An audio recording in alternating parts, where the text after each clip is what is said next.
സ്ത്രീത്വത്തെ അപമാനിക്കുന്ന നിലയിലുള്ള പോസ്റ്ററുകൾ, ഫോട്ടോകളൊക്കെ എടുത്ത് മോർഫ് ചെയ്തിടുക ഉണ്ടാവുന്നുണ്ട്. തീർച്ചയായിട്ടും ഒരുപാട് ഉണ്ടാവുന്നുണ്ട്. അതേപോലെ തന്നെ ചിലപ്പോഴൊക്കെ നേരിട്ട് ഫോണിൽ വിളിച്ചിട്ട് വളരെ പരുഷമായി സംസാരിക്കും, ദേഷ്യപ്പെട്ട് സംസാരിക്കാറുണ്ട്. നേരിട്ട് ഫോൺ കോളൊക്കെ ഒരു ഇൻസിഡന്റ് പറയാമോ? അങ്ങനെ പേടിപ്പിക്കുന്ന എന്തെങ്കിലും തരത്തിലുള്ള ഇൻസിഡന്റ് ഉണ്ടായി? ഒരുപാട് തവണ ഉണ്ടായിട്ടുണ്ട്. അതിപ്പോഴല്ല, ഞാൻ SFI പ്രവർത്തകയായി വരുന്ന ഘട്ടത്തിൽ. അന്നൊക്കെ നമുക്കതൊരു വലിയ പ്രയാസകരമായ സംഭവമാണല്ലോ. ഇങ്ങനെ ഫോണിൽ വിളിച്ചാരെങ്കിലും വളരെ ദേഷ്യപ്പെട്ട് പറയുന്നത് ഇപ്പോഴും ഉണ്ട്. നമ്മൾ ചില ചാനൽ ചർച്ചയിലൊക്കെ പോയിട്ട് തിരിച്ചു വന്നു കഴിയുമ്പോൾ കൂടുതലും വിദേശ കോളുകളാണ് വരുന്നത്, നെറ്റ് കോൾസ് ആണ് വരുന്നത്.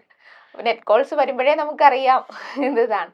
ചിലതൊക്കെ ഞാൻ ചിലപ്പോൾ എൻ്റെ കയ്യിലായിരിക്കില്ല ഫോൺ, അപ്പം നമ്മുടെ കൂടെയുള്ള സുഹൃത്തുക്കളൊക്കെ എടുത്ത് സംസാരിക്കും. അല്ലെങ്കിൽ ഞാൻ തന്നെ. പക്ഷെ രസകരമായ അനുഭവം, ഒരു നെറ്റ് കോളിലൂടെ വിളിച്ച് വളരെ ദേഷ്യപ്പെട്ട് സംസാരിച്ചു തുടങ്ങി.